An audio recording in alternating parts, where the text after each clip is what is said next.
All federal agencies are now required to provide education and training materials on the U.S. Constitution to new employees upon hire and to existing employees on September 17th of each year. In their oath of office, every federal government employee swears to support and defend the Constitution of the United States. Understanding what the Constitution is and how it defines government service is vital for the success of every federal civil servant.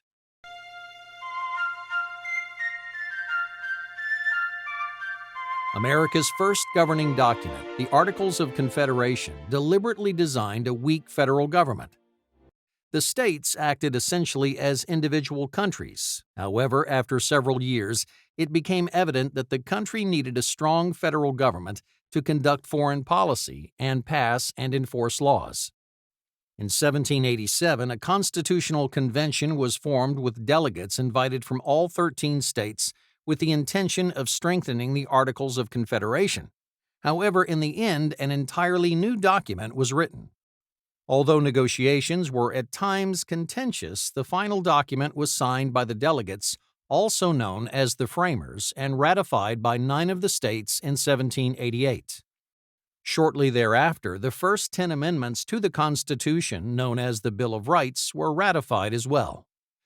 The new Constitution and the Bill of Rights defined the 3 branches of the federal government, enacted fundamental laws, and established basic rights for citizens.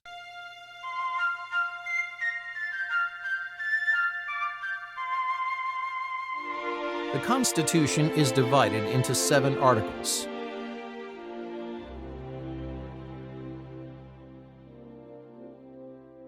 Article 1 establishes the Senate and House of Representatives and defines congressional powers and limitations. This bicameral legislature was formed as a compromise between smaller and larger states. As a result, the Senate was formed with 2 representatives per state, while the House was formed with representation based on population. This compromise ensured that small states maintained a measure of power in the new government. Article 1 also gives Congress the power to draft and pass legislation, create a military, declare war, and borrow money.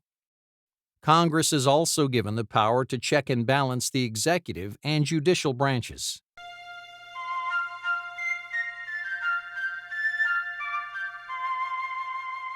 Article 2 defines the powers of the executive branch. It describes the election of the president and vice president, the qualifications for holding the offices, and the procedures to take if the president can no longer serve.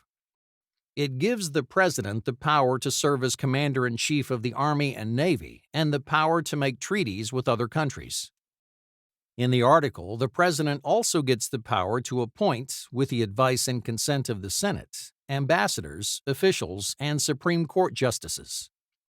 The executive branch is given the duty to manage the day-to-day operations of the government through agencies such as the Departments of the Interior and Treasury.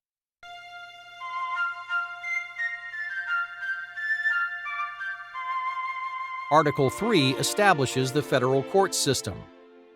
It puts the Supreme Court at the top of this system and gives Congress the authority to establish federal courts beneath it.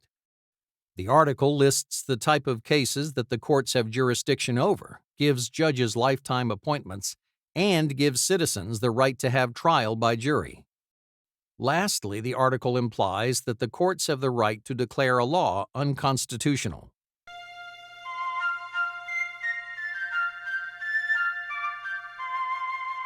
Article 4 defines the relationship between states and gives Congress the right to pass laws to govern these relationships.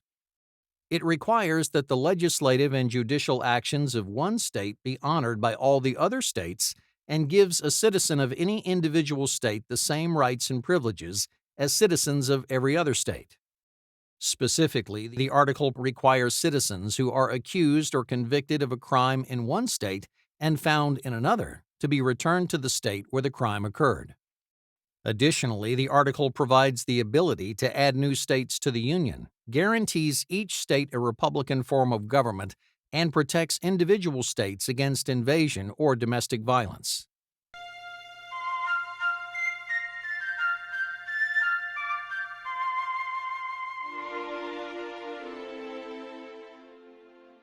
Article 5 describes the process for amending the Constitution and gives the states the right to ratify amendments.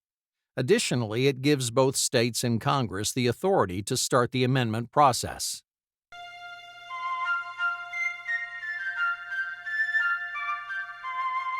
Article 6 is known as the Supremacy Clause. It makes the Constitution, the laws of the United States, and the treaties entered into by the United States the supreme laws of the land.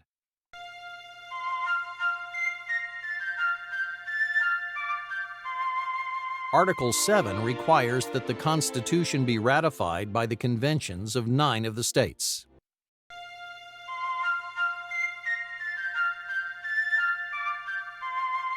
The first 10 amendments to the Constitution are known as the Bill of Rights. They were ratified on December 15, 1791.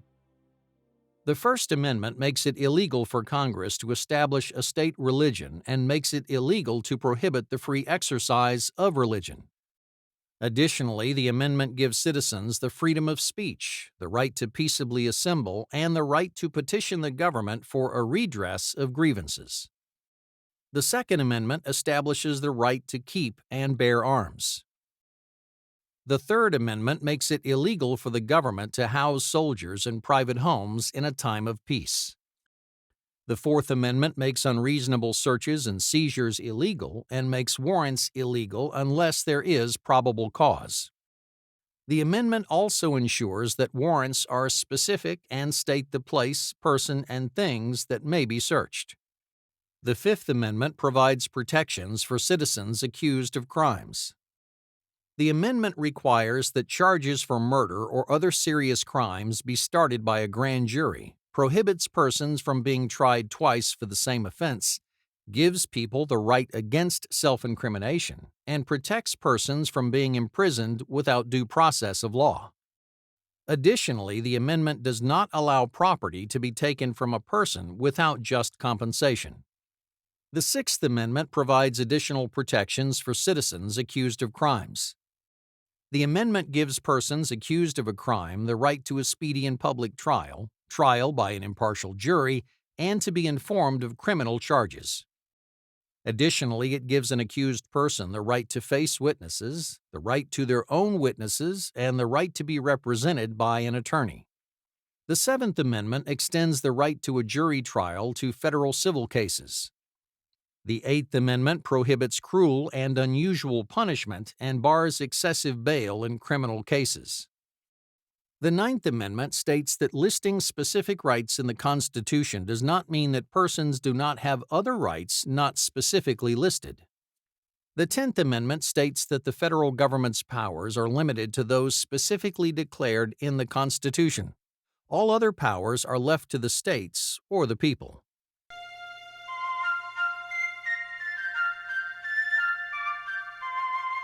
Constitutional amendments are extremely rare because they require ratification from 2/3 of the states.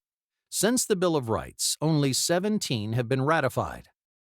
However, these amendments have corrected historical injustices and made the country fairer and more inclusive. Some of the most important amendments have ended slavery and given women the right to vote. The ability to amend the Constitution has made these critical changes possible.